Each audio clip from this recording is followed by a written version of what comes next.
Hello, and welcome to Care Talk, where we talk about how healthcare works or doesn't work in America and answer your health insurance and healthcare questions.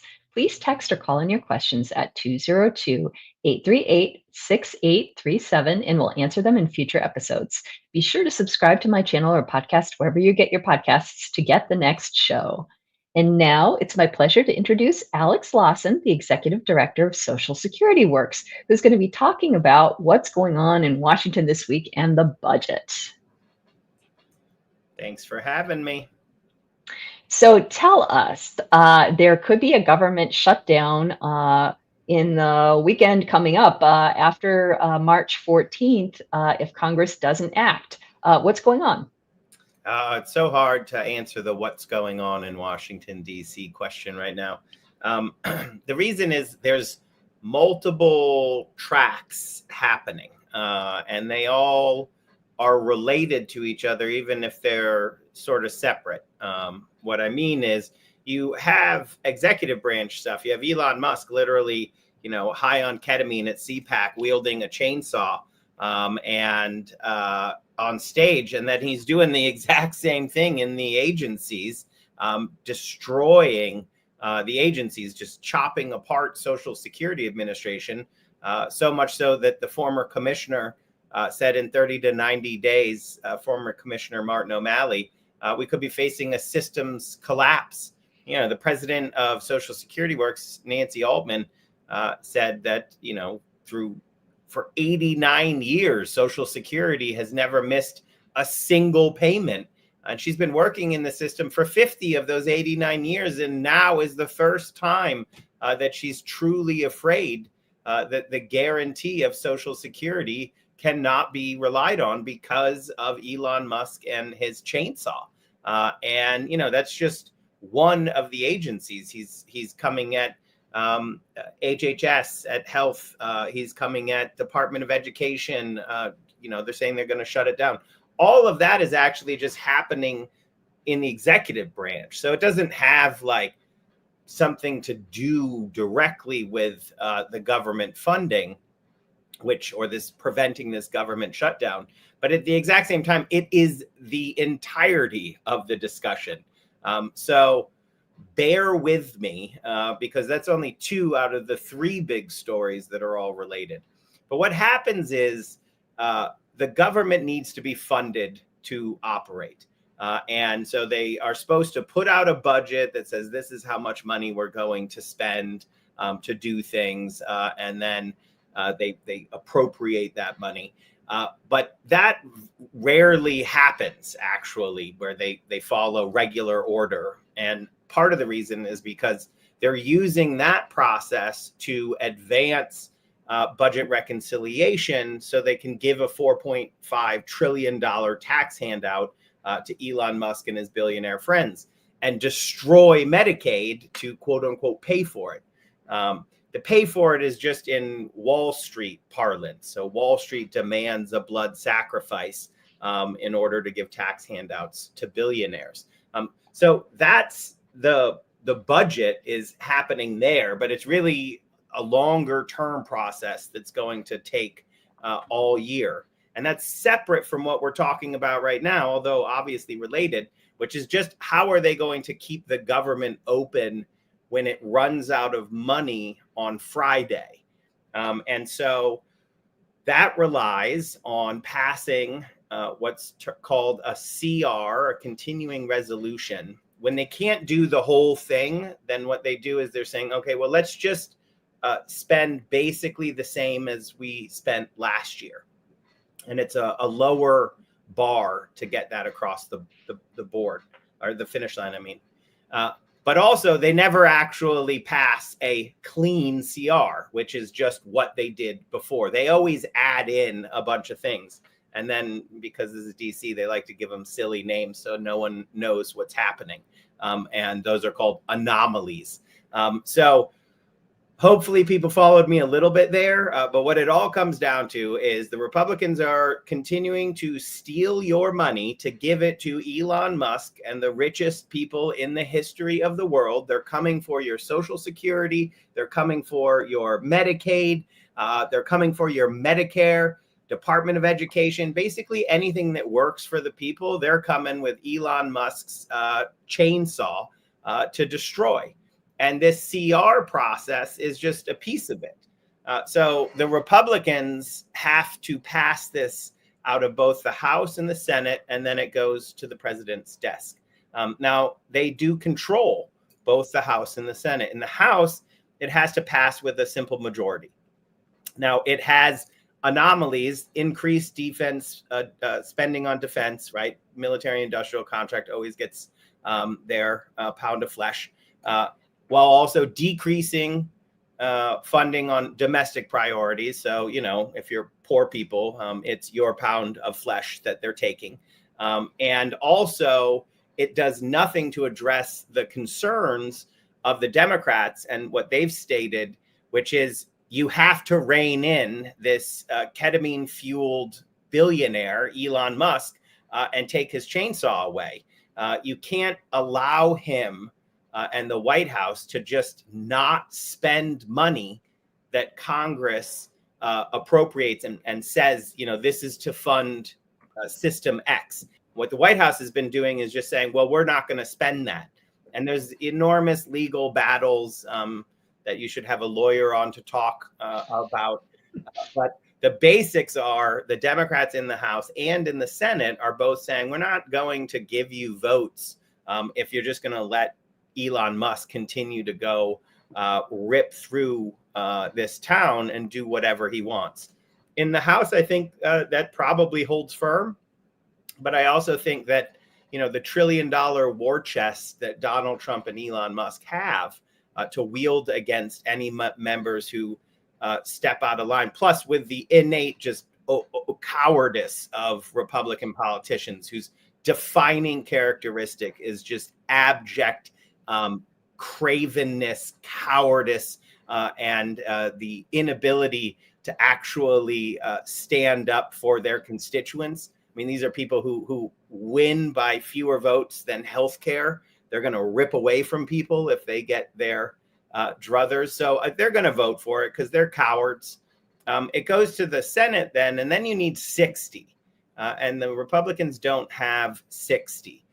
So, there's probably a handful of Democrats who will actually give their votes. I'll save my outrage for the future when we name them. But there's no real map that I see for them getting to 60 without this reining in Elon Musk, which I don't see the House doing. So what's being reported now is that the House is planning to jam the Senate. So they're going to pass, run out of town, and then if the Senate doesn't pass exactly what the House passed, then it'll fail and there'll be a government shutdown. That, though, the House, again, cowardice being their defining characteristic. If the Senate can actually pass something, the House are going to fly back in, or it'll be negotiated and get Democratic votes. So, Laura, I hope that was straightforward enough that people get a semblance of what's going on. But at the root of it all, just remember there's multiple things, and the high priests and priestesses of DC make it really complicated on purpose, so that the only people who can follow it are, the billionaires who have armies of lawyers, the pharmaceutical corporations, the insurance corporations, and the people are left wondering, like, what the hell is going on? And we have to sit here and be like, oh, well, this anomaly and that anomaly. The billionaires are working their hardest to rob you. And we need to stand up and tell all of Congress to shut down these billionaires. That's the only shutdown that we should really be focused on, is shutting down Elon Musk and his billionaire cronies. Thanks, Alex. So just to sum it up, the U.S. House is going to vote sometime this week on a continuing resolution. It probably will pass, but it might not. And that's to keep the government funded after Friday. The Senate, if it does pass the House, it goes over to the Senate, and the Senate has to either vote for it or not. And we don't know if there are the votes in the Senate. We don't know if there are the votes in the House. But either way, if something doesn't get passed by both the House and the Senate this week, we're looking at a government shutdown on Saturday, March 15th. Is that right? That is correct. It has to pass the House, then the Senate, then go to the White House, signed into law, prevent a government shutdown. But the what is really important. So the what that's coming out right now, the CR that the Republicans have proposed is a disaster. It's a continued attack on the American people. And so, I hope that the Democrats hold entirely firm and demand that the Republicans really spell out what it is that they're perpetrating on the American people. And then they have to, if they can pass it, with their votes in the House, we're going to hold them accountable when they face their voters in the elections, the elections coming up and those next year. So the government funding fight is, it's a bit of DC theater. And because if there is a shutdown, what happens is, it's terrible. People don't get paid, parks close.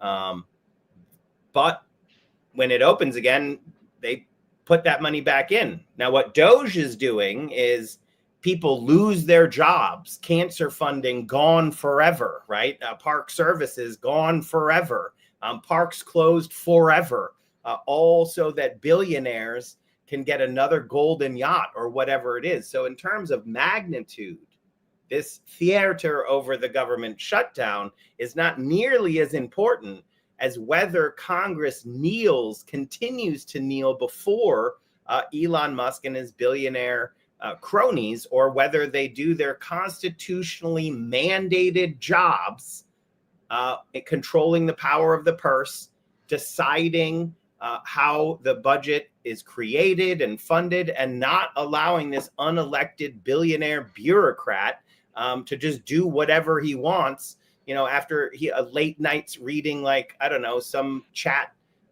forum where he comes up with his absolutely ridiculous ideas on how things work. And that's being nice to him too, like that it's just crazy. It's not crazy, it's corrupt. He's in it for money, right? Or otherwise he wouldn't be raking in, new government contracts at a clip that is never been seen before since like Teapot Dome scandal back in the day. I think maybe that's what he's going for, to be the most corrupt individual in the history of the United States of America, atop his Wikipedia page. Yeah, Elon Musk is not doing this out of the goodness of his heart. He's doing this for the benefit of his wallet. Absolutely. But I think, what we have to do again is, it's complicated, but not that complicated. So calling your members of Congress and saying, stand up for me, I'm your boss. And especially if you live in a Republican district, there's 17 frontline Republicans, who are in the closest districts. And, they won by fewer votes than people would lose healthcare. And this isn't partisan. This isn't about electoral stuff. This is just about who do you represent, right? Like if you're sent to Congress, you represent the people in your district. So if you're proposing to steal 79,000 people in your district's healthcare, they need to hear no. And we need to educate people about what's going on. Telling the truth is not partisan. This is what's going on right now. It is a billionaire funded coup and perpetrated, because Elon Musk is literally pulling the levers now. He's not just, filling the bank accounts. So we need people to understand what's going on, to cut through the esoteric DC speak and just raise their voices and demand a government that's accountable to the people and not the billionaires. Thank you, Alex. And be sure to pay attention, everyone that's watching or listening at home, to what happens in the next few days, because next week the government may or may not still be operating per normal, even apart from all of the gutting of government agencies that Elon Musk has been doing. So thank you, Alex.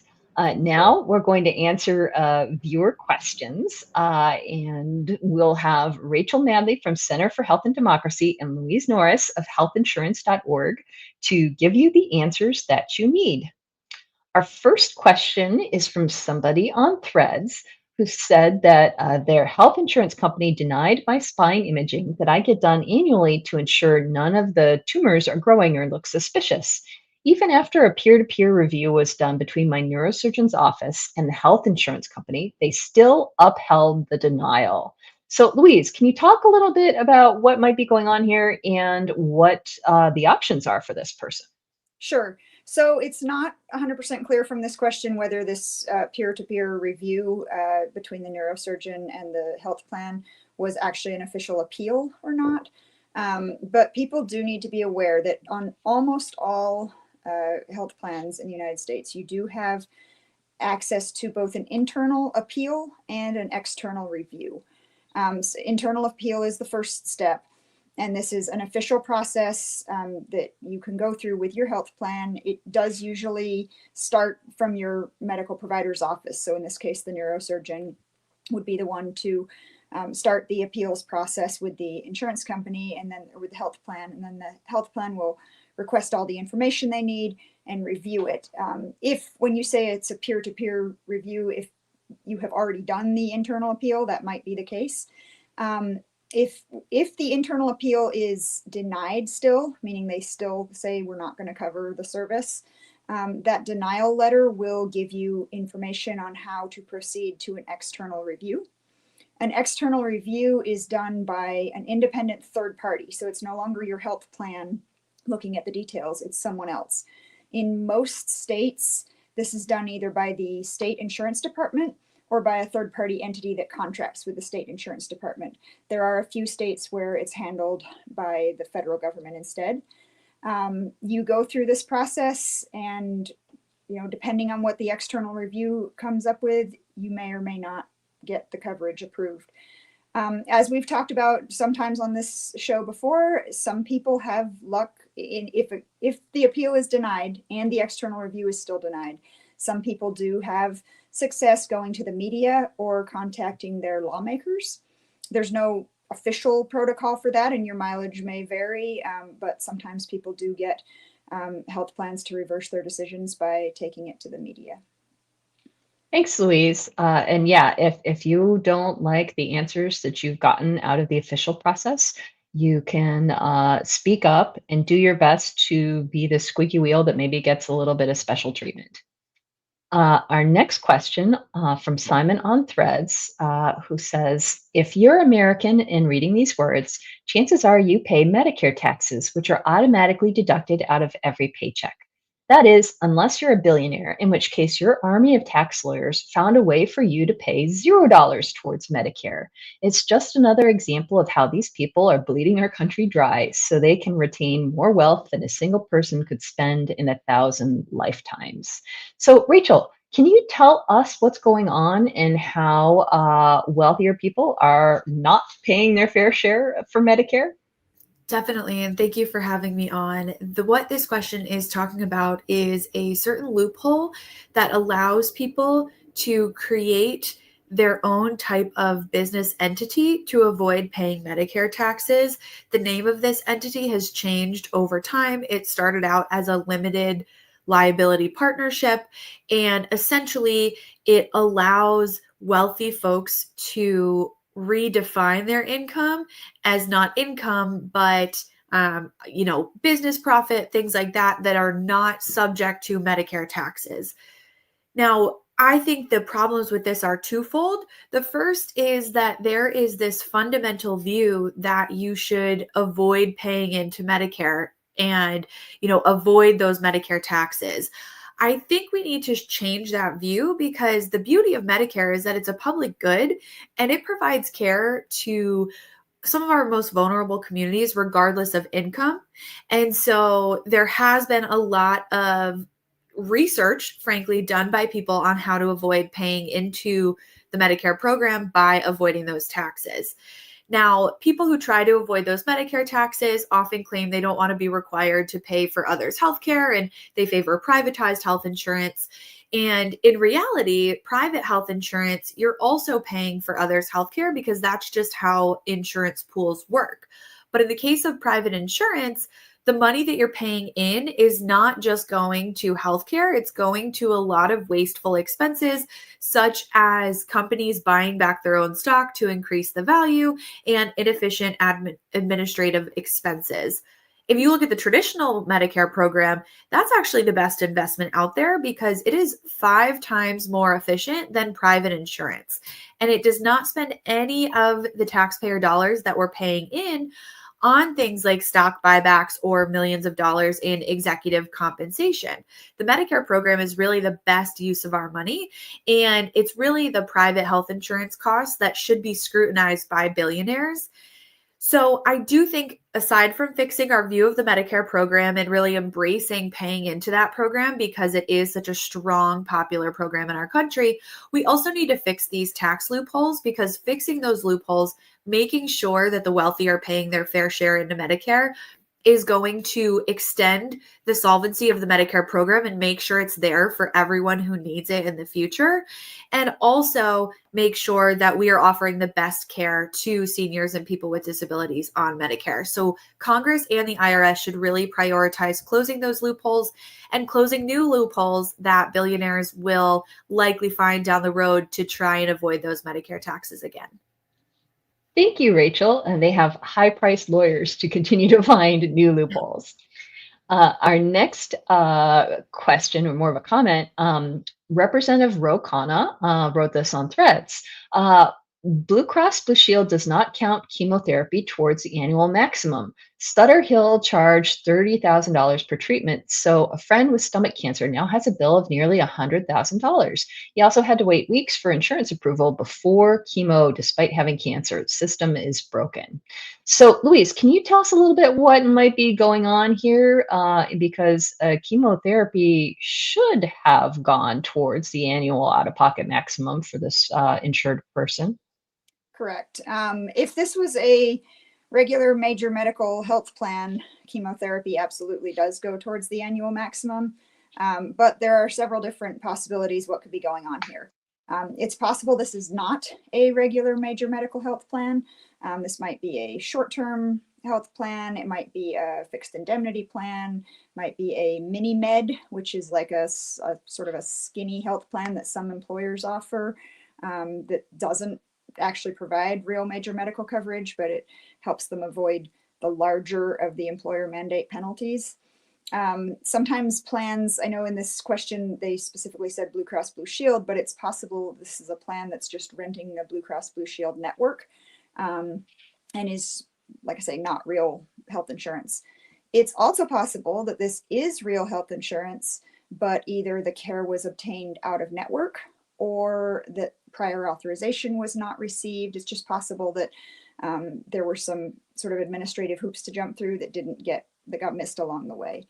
So what needs to happen here is this patient or their caregivers need to find out why is this claim not being counted towards the out-of-pocket maximum, why basically it's being denied if the patient is on the hook for a $100,000 bill. If it's just a matter of needing to go to a different facility to stay in network or getting prior authorization, they can work with their oncologist for subsequent care that they might need. If it's a situation where they actually have a subpar health plan that isn't real major medical coverage, the priority is to get off that plan and onto real major medical coverage as soon as possible. The next open enrollment period for individual market coverage that people buy themselves, it starts November 1st. The open enrollment period for employer-sponsored coverage is set by the employer. So if this person has access to other employer-sponsored plans, they can check with their employer and see when they might have an opportunity to change. As far as the bill that's already been received, if it can't be worked out administratively, like maybe there's a billing glitch, there's maybe an error in processing the claim, Obviously, you want to work through the health plan to try to get it resolved. But if that's impossible, either due to the coverage itself or to administrative hurdles, then you can work with the medical provider to see about charity care, payment programs, see what options they might have available. But definitely this patient needs to ask a lot of questions about what's going on. Thanks, Louise. And I remember from personal experience, when you are very sick and going through chemo and getting giant medical bills, it is rough to be fighting the system while also fighting cancer. Absolutely. That's if you have a caregiver, a trusted friend or family member who can advocate on your behalf, your health plan will generally require you to explicitly give them permission to speak to that person, but that can really help if you're sick and going through all of this and then needing to fight your insurance plan. It's helpful to have somebody else in your corner. Thank you, Louise. Next, we are going to talk about Medicare Advantage open enrollment period, which is still running this month through March 31st. So there's still a couple weeks left. So Rachel, can you tell us more about what the Medicare Advantage open enrollment period is and what people can or should do this month before March 31st? Definitely. So the important thing to remember is this is different than the annual open enrollment period that happens October to December. This is the Medicare Advantage open enrollment. So you can only make changes if you're already enrolled in a Medicare Advantage plan, which, as you may remember from other shows, are the private Medicare plans that are offered by health insurance companies. If you're already in one of those plans during this time, you are allowed to switch to a different Medicare Advantage plan, and you're also allowed to drop your Medicare Advantage plan and go back to traditional Medicare. You cannot go from traditional Medicare into a Medicare Advantage plan during this time. And you also can't make changes to your Medicare Part D plan, which covers prescription drugs, if you're on traditional Medicare. So think of this enrollment period more for people who are already in Medicare Advantage to make changes to their private coverage. Now, if you're thinking about making changes and choosing a different Medicare Advantage plan, I do want to make sure that you're aware that Medicare Advantage plans actually use a lot of different administrative hurdles, such as requiring prior authorizations, denying claims for thousands of service categories that traditional Medicare cannot require that for. So you may experience delays and denials of care that you would not experience if you were in traditional Medicare. There's also smaller networks of doctors that you can see in Medicare Advantage plans. So if you are switching from one Medicare Advantage plan to another, make sure to check that your current doctors are in the network of your new plan, because those networks, again, are a lot smaller, whereas traditional Medicare, you're allowed to see any doctor that accepts Medicare's approved rate, which is a very large majority of the doctors in the country. And can you speak a little bit of caution for if people are thinking about switching from Medicare Advantage to traditional Medicare, that they need to make sure they can get a Medigap policy to go with it? Yes, that is a great point. So many states, when you do switch from Medicare Advantage to traditional Medicare, do not require that Medigap plans cover you. Now, a Medigap plan is a supplemental insurance plan that will help you pay for the copays in traditional Medicare, which are typically about 20% of your medical costs. Medigap plans are very, very helpful in making coverage affordable for people. But again, you need to know that if you go from an MA plan to traditional Medicare, in your state, you may not be able to get that supplemental insurance plan. Now, you can find this information about how this works in your state by using your state's SHIP, which stands for State Health Insurance Program. If you just Google SHIP, SHIP, and your state, you'll find the phone number, email address, and they can help you navigate all of this stuff. And it's a public service, so they're not biased one way or another. They're just going to present the best information to you. Thank you, Rachel. And thank you, everybody, for joining us. Please text or call in your questions at 202-838 6837 so we can answer them in future episodes. Join us next week for more on healthcare in America and your questions answered. Be sure to subscribe to my channel or podcast wherever you get your podcasts to get the next one. And this is Care Talk.